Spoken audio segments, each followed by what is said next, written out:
Spiritizmi në Vareza.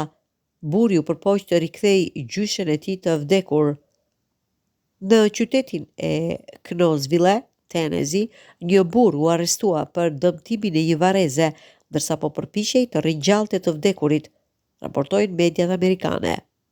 Sekuenca e pazakontë e ngjarjes filloi kur autoritetet në Knoxville ju përgjigjen raportimeve për vandalizëm në një varez të hënën e kaluar rreth orës 15:30.